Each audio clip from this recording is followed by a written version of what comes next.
ہے، عرب کے اندر بنو کر مشہور ہے. جس طریقہ فرمایا عائشہ اللہ کی طرف سے اتنی بڑی سوغات ہوتی ہے، جو لوگ مر گئے، قبرستان چلے گئے، محل اور کوٹھیاں چھوڑ گئے، گاڑیاں رہ گئی، بچے تڑپتے رہ گئے، بہنیں بلکتی رہ گئی، مائیں تڑپتی رہ گئی، بیوی کا سوگ گزر گیا، گود لٹ گئی. اے عائشہ ان لوگوں میں سے جو قبرستان جا چکے ہیں، اس قبیلے پر جتنی بکریاں ہیں ان بکریوں پہ بدن پر جتنے بال ہیں ان بالوں کے عوض میں اللہ مردوں کو جہنم سے نکال کر جنت میں، یعنی وہ بری ہو جاتے ہیں الزام سے، جرم سے اللہ ان کو بری کر دیتا. یہ ہے شب برات. اب ایمانداری سے بتاؤ، کیا باتیں کرنا، کیا ہاتھوں میں ہاتھ ڈال کے گھومنا، کیا چوراہوں پر کھڑے ہو کے سگریٹیں پینا، کیا ان میلوں میں حلوہ کھانا، کیا یہ چائے پی کر سگریٹ نوشی کرنا اس رات کے اندر موضوع ہے؟ نہیں.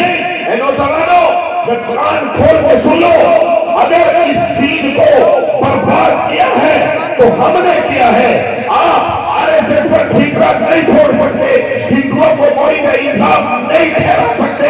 اے لوگوں، اگر ہم نے اس کو شبیہ بگاڑی ہے تو جرم ہمارا ہے، کسی اور کا کوئی قصور نہیں. آج بھی ہو جو براغین جیسا ایمان پیدا، آج بھی ہو براغین جیسا ایمان پیدا آگے کر سکتی ہے اندازے گلستہ پیدا. نوجوان بچوں، حسن پور کے ذمہ داروں، اپنے رشتے اللہ سے جوڑو، اوریجنل اسلام کو پرکھو اور سمجھو اور عمل میں لاؤ. پھر کسی سے ٹکرانے کی ضرورت زور سے بولو نہیں ہے. ہر آدمی ٹکرا رہا ہے، ہر سماج ٹکرا رہا ہے. یہ ٹکرانے کے موڈ میں ہر سماج، ہر قبیلہ، ہر برادری پریشانیوں سے دوچار اور سامنا کر رہی ہے، مگر کبھی اس کی وجہ پر جانے کی کوشش نہیں کی ہے کہ یہ پریشانیاں ہمارے گھروں میں، ہمارے محلوں میں، ہمارے شہروں میں آخر ڈیرے کیوں ڈالے ہوئے ہیں. ہم نے اسلام کو چھوڑ دیا ہے، ہم نے اسلام کو سمجھنا بند کر دیا ہے. قرآن روتا رہا، قرآن کی آیتیں چلاتی رہی، احادیث کا ذخیرہ کاغذوں میں پڑ رہا، مگر ہم نے اتنی بے التفاتی کی کہ ہمیں جو چیز اچھی لگی ہم نے اس کو ڈیولپ کر دیا، اور جو چیز ہمارے من کو نہیں بھائی ہم نے اس کو پیروں تلے روند کے رکھ دیا. یہ ہمارا اسلام ہے، ہر انسان کا الگ اسلام ہے. اے لوگوں، یہ ایسا اسلام نہیں ہے، یہ اللہ کا نازل شدہ اسلام ہے، یہ اللہ کا نازل کردہ اسلام ہے.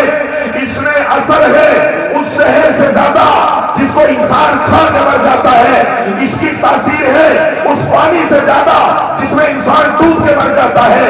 اس میں اثر اور بہت زبردست طاقت ہے اس آگ سے زیادہ جس میں انسان کودتا ہے اور جل کے خاک ہو جاتا ہے. آؤ تو صحیح، اس کو سمجھو. کیا آپ نے نہیں سنا؟ ہمارے باپ دینی باپ حضرت ابراہیم علیہ الصلوۃ والسلام کو جب انہوں نے اللہ کو پہچانا اور شرک اور کفر کی بغاوت کا اعلان کیا، تمام قبیلے والوں نے ان کو پکڑ لیا. ان کا باپ جو بت بناتا تھا، بت بیچتا تھا اور بت جو ہے پوجتا تھا، خود اس نے بغل بجا دیا اور اعلان کر دیا اور کہا ہمارا کھاتا ہے، ہمارا پیتا ہے، ہماری گود میں پلا بڑا ہے، اگر تو باز نہیں آیا تو سن، ہم تیرا علاج کریں گے، ہم تجھے چھوڑیں گے نہیں. تو غلط راہیں ہمیں بتا رہا ہے، جو صحیح راہ تھی اس کو غلط بتایا جا رہا ہے. چنانچہ لمبا قصہ ہے، تمام قوم کے ساتھ مشورہ ہوا جس میں خود باپ آزر بھی شامل تھا، اور ابراہیم علیہ السلام کے لیے اپنے لفظ جگر، اپنے بیٹے کے لیے جو مسلمان تھا، مسلمانوں کا باپ تھا، جس کی جڑوں سے اسلام کی وہ شاخیں نکلی ہے جو آج پوری کائنات میں پھیل گئی، جس نے کعبہ بنایا، جس کی اولاد مدینے میں دفن ہے، جس سے آج اور ہم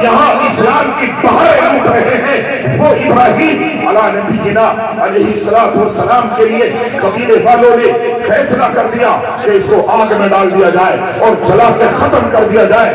گویا کہ ان کے بقول ابراہیم ناصور ہے, ابراہیم ایک ایسا بیج ہے جس سے بہت سارے جوان خراب ہو سکتے ہیں, لہذا کام تمام کر دیا جائے. حضرت ابراہیم علی نبینا علیہ الصلوۃ والسلام کو ایک بڑا کوفیہ بنایا اور اس کوفیے میں